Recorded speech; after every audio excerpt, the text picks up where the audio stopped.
E aí, no último episódio dessa temporada 7 sobre transcender a barreira das convenções, nessa série Maturidade e suas zonas errôneas, o que eu falei? Eu falei sobre a obediência cega às leis e sobre a resistência à aculturação, que tenta transformar a gente em zumbi ou em pilha, se você gosta de Matrix.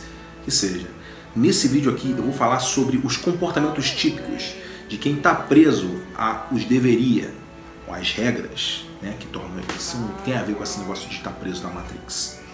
Saber essas coisas aí torna a gente capaz de monitorar o nosso próprio comportamento para que a gente possa se corrigir e crescer, além de compreender as outras pessoas melhor, poder lidar com elas melhor também. Peço para você deixar aquele teu like aqui embaixo e se inscrever no canal se você ainda não for inscrito, tá? Se tiver um caderninho para anotar, é sempre bom, um bloco de nota, uma coisa assim, tá? Qualquer coisa, pausa o vídeo aí, tá bom? Eu vou dar uma relação aqui com os 27 comportamentos, tem o que? Típicos. Eu poderia escrever aqui um tratado, sei lá, de 20 volumes aí, com 1000 páginas, cada volume, só dando exemplos assim. Qual a ideia aqui? A ideia é que você possa pegar o jeito de começar a perceber esses padrões aí em você e no mundo sozinho, tá? Eu vou começar falando então do primeiro comportamento. Pega aí, primeiro comportamento. Acreditar que há um lugar para tudo e de que tudo deve ficar em seu devido lugar. Ficar obcecado com essa regra significa não se sentir confortável se as coisas não estiverem nos locais segundo a regra que você acredita que são o lugar certo. O problema é ficar preso a essa regra. Guarda isso, tá? Vamos para o segundo exemplo, então. O segundo exemplo é perguntar o que eu devo vestir constantemente, como se existisse apenas uma maneira adequada de se vestir, a qual é determinada pelas outras pessoas. Por exemplo, calça branca e cor clara somente pode ser vestida no verão. Lã é apenas para inverno, e no inverno só pode vestir lã. Faz sentido essa regra? Entre outras coisas aí. Uma história no próprio livro do Dr. Wayne Dyer aí, ele cita de um outro escritor, né, a obra Havaí, do escritor James Michener. Ele descreve o caso de pessoas que são naturais da Nova Inglaterra e que tiravam as roupas de inverno do armário em outubro, lá no Havaí, e usavam essas roupas por 6 meses, embora a média de temperatura fosse 30 graus. Olha só, elas sofriam por 6 meses. O que levava elas a fazer isso? Olha, elas queriam seguir essa regra sem sentido, né? Em que elas achavam que era esperado que elas fizessem isso.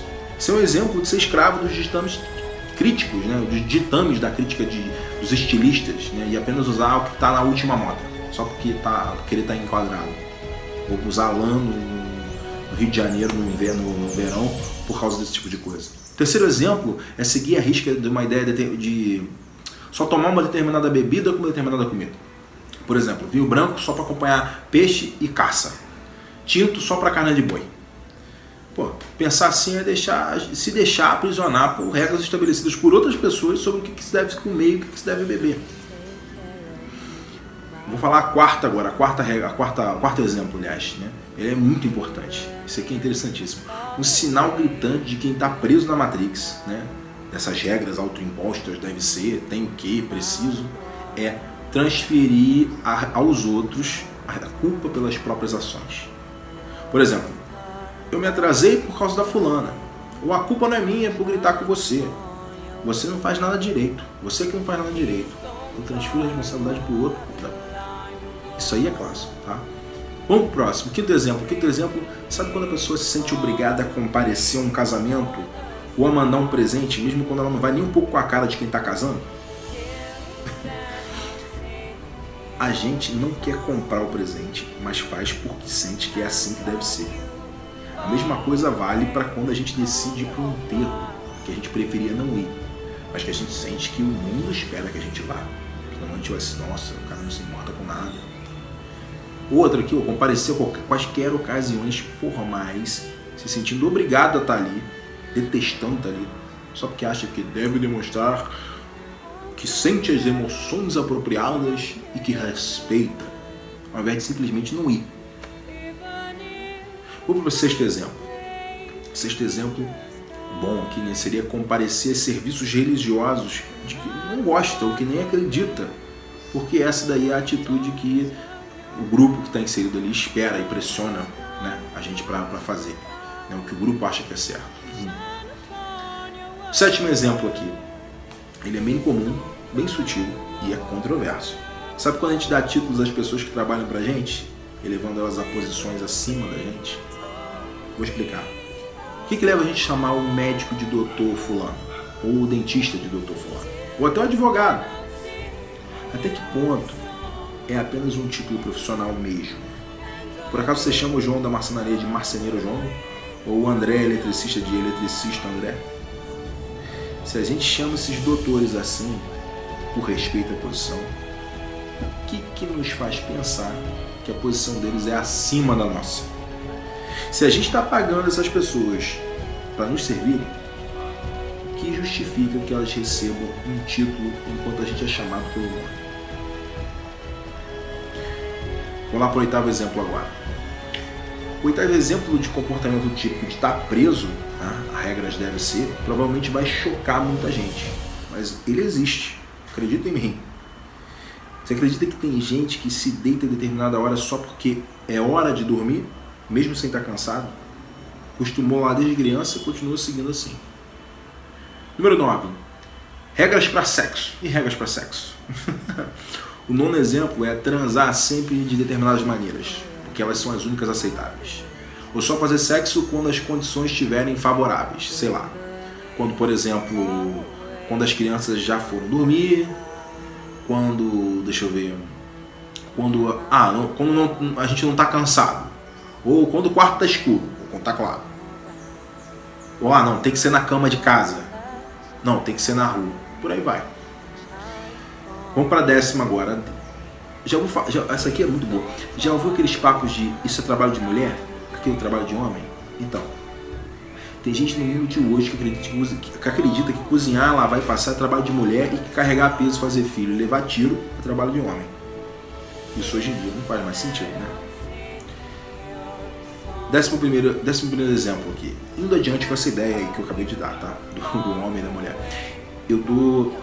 É a gente observar, né? Obedecer regras domésticas, de etiqueta e tradição, mesmo em situações em que elas não fazem o mínimo sentido. Ou quando elas até atrapalham o fluxo das coisas. Nisso se enquadra, sei lá, dormir sem sono, como eu falei agora há pouco, sempre pedir licença para levantar da mesa, quando isso não seja uma coisa coerente com a situação. Sempre comer na mesma hora que a família, mesmo quando a circunstância for inconveniente, por aí vai. Né? Vou para o 12º exemplo, desculpa. 12º exemplo é seguir as determinações de todos os avisos que a gente vê na frente. Mesmo que esses avisos não façam o melhor sentido. Por exemplo, proibido falar, proibido entrada, proibido fazer alguma coisa, proibido desafiar um aviso. Né? Nunca desafie um aviso, ou mesmo admita que, né? Ou mesmo admitir que para início de conversa, esse aviso não devia estar ali. Tem que respeitar sempre. Isso aqui é boa, que outro dia eu parei na frente de um sinal vermelho, voltando da casa da minha sogra, aí tinha um semáforo lateral, assim, no mesmo poste que uma placa de proibido parar. Então o sinal estava vermelho para mim e tinha uma placa de proibido parar. Cheguei a tirar foto disso para uns amigos meus no dia. As pessoas criam avisos, mas elas também se enganam. Já pensou? É proibido parar, então eu vou seguir o sinal vermelho, vem um ônibus e me explode. 13º exemplo é conservar as etiquetas dos colchões, só porque está escrito ali que não é para tirar as etiquetas. Acho que nos Estados Unidos é até lei, não pode remover a etiqueta. Aí o cara, não, vou remover. Depois de 10 anos de uso, ele está lá, não, a etiqueta está amarela, encardida. Não, tem que deixar porque é obrigatório. 14º exemplo é sempre jantar na casa da mãe ou da sogra, embora preferisse não ir.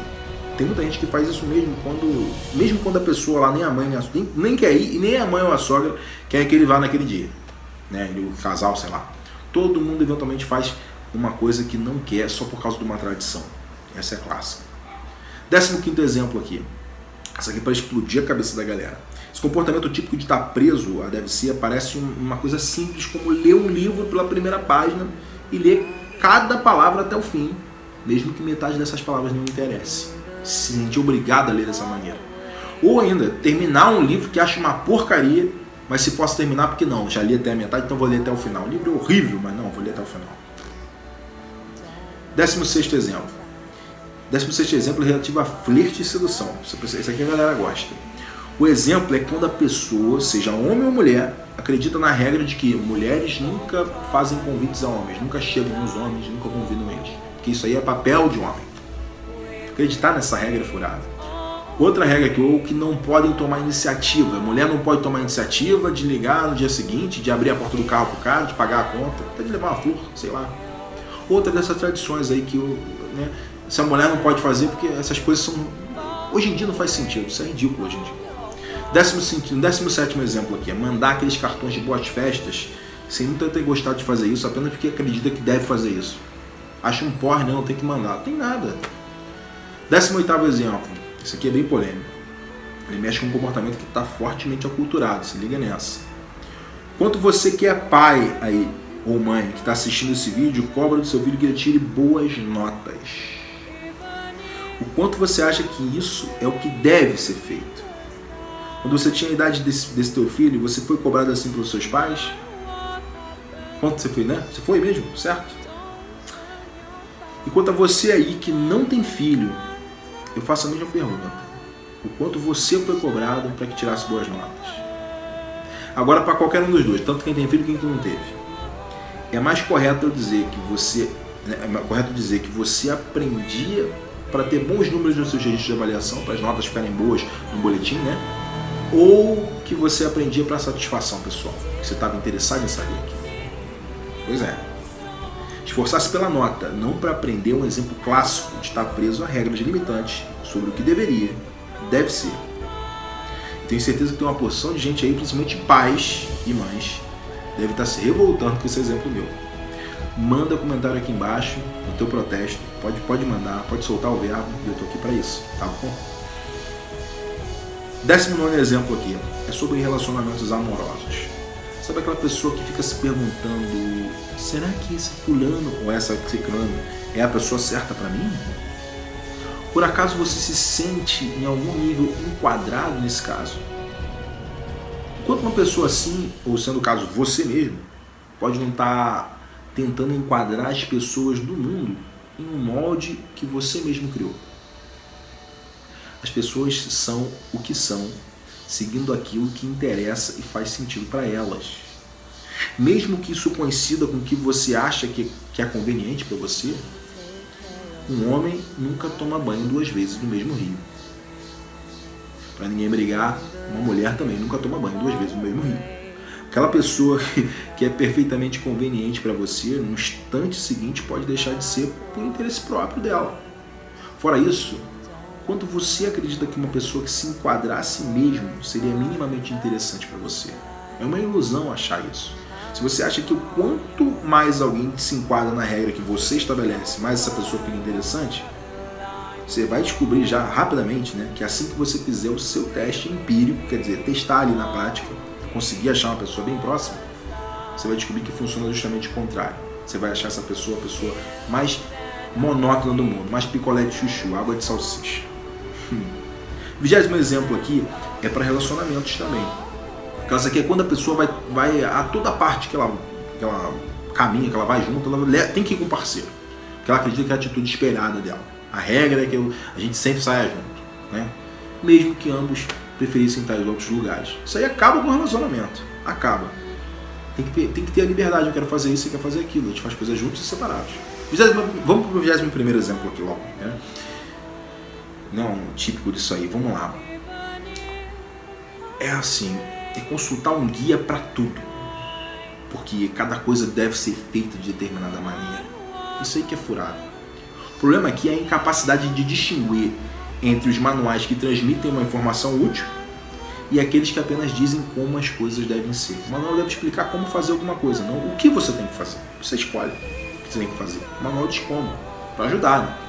O 12º exemplo aqui é perguntar se esse vestido é certo, se esse chapéu é certo, se esse carro é certo, se os móveis são certos, se o molho da salada é o certo, se o aperitivo está certo, o livro, a escola, o trabalho. O problema aqui é ficar ansioso ao procurar esse item que é adequado ali e como resultado ficar ali na dúvida, mais na dúvida, na indecisão. 23º exemplo agora o 23º exemplo é quando a pessoa atribui mais valor aos títulos e medalhas que ganha que a própria avaliação pessoal da importância daquilo que ela mesma realizou. Mais importante é que o título do que o valor que ela dá. 24º exemplo aqui também é demonstrar no próprio discurso uma coisa assim, tipo, se pensar, eu nunca poderia ser tão grande como. Falar esse tipo de coisa é uma demonstração de baixa estima por si mesmo, sem nenhuma justificativa. Uma crença de não merecimento. É só uma crença que tem um valor, de que a pessoa tem um valor inferior por si e é limitada comparativamente. Isso é doença. 25º aqui, ele é bem sutil. Acho que muita gente já está assistindo e já passou por isso ou até passa. O caso é quando se aplaude um espetáculo que no fundo você achou que foi uma porcaria. Aí você, porque tá com medo lá de chamar a atenção para as pessoas, pô, o cara é chato, nem levantou para bater palma, tá achando uma porcaria, entendeu? Para quem tá imaginando fazer cara feia para uma criança no The Voice lá, por exemplo, né? Imagina se eu fosse juiz lá e fizesse cara feia para criança desafinada, putz, ela vai chorar, o Carlos é mal. Cara, eu digo a você que o que você tá imaginou tá te limitando. Você acha que o mundo é preto e branco? Tem uma opção a mais, não tem mais opções que isso. E se eu sorrir eternamente para essa criança, com carinho, com amor, olhar para ela e simplesmente não bater palma e sorrir para ela? Será que ela vai se sentir tão assim rejeitada? 26º aqui, esse aqui é ótimo. Ele é simples e dolorido, trata de dar gorjeta quando o serviço é uma porcaria. Parece uma coisa bobinha, só que é um desafio e tanto. Eu desafio você a fazer isso. Além disso, é um ótimo lugar para você começar mesmo. Né? O garçom e o sistema ali, ele já te constrange para pagar o 10% aqui no Brasil, ali na conta logo. Você é desafiado mesmo a dizer assim, eu não quero dar 10% porque eu não aprovei o serviço. Vai bater aquele medo de conflito, da desaprovação do garçom, que ele vai fazer cara feia, e do público que está em volta. Que eu te digo o seguinte, coragem, que isso aí é um terreno seguro e fácil para você começar a se impor no mundo. Você quer libertar a tua mente? Quer ter autoestima? Quer ser autoconfiante? Começa a dizer não. Diz não nesses momentos, ao invés de pagar lá os 10% e sair do restaurante reclamando, como se você fosse uma vítima, entendeu? Reclamando com a pessoa que está do teu lado, enchendo a paciência dela aí. 27º exemplo, ele é aplicável ao fã aí do futebol brasileiro. Sabe aquele cara que fica louco de felicidade quando o time dele ganha? E fica louco de raiva também quando o time dele perde? Então, pergunta, quem estabeleceu a regra de se sentir de determinada maneira em função do desempenho de atletas que estão lá fazendo o melhor que podem no trabalho deles? Quem é que fez isso? Conforme eu falei no início desse vídeo, daria pra gente ficar levantando aqui 1000 exemplos. O que eu quero é que você capte o padrão que está por trás desses 27 que eu acabei de dar. Eu quero que você comece a prestar atenção em si mesmo e ao mundo, para detectar esses padrões. Isso é um tipo de meta de aprendizado. Eu não tentei ensinar nada para você especificamente. Com essas coisas que eu tentei te dar uma ferramenta que te torne capaz de aprender sozinho uma coisa. E você só vai aprender colocando a mão na massa, na prática. Por exemplo, começando lá com o garçom, tá bom? Vivendo o teu dia a dia. Meu trabalho, no fundo, acaba sendo bastante desse tipo de coisa, tendo bastante disso, né? Esse é um diferencial meu até como coach, a maioria não faz tanto isso. No próximo vídeo, eu vou examinar o que faz com que a gente adquire esses vícios de tem o quê, né? Ou seja, eu vou simplesmente fazer uma análise do que leva a gente a ficar preso na Matrix. Se você não deixou o like ainda, deixa ele aqui pra mim agora, tá bom? Comenta aqui embaixo com aquele braço de força se você teve um insight bom desse vídeo, ou um protesto, sei lá, se mexer com alguma coisa sua. E eu queria que você compartilhasse esse link com seus amigos para ajudar esse canal, tá bom? Até o próximo episódio. Força!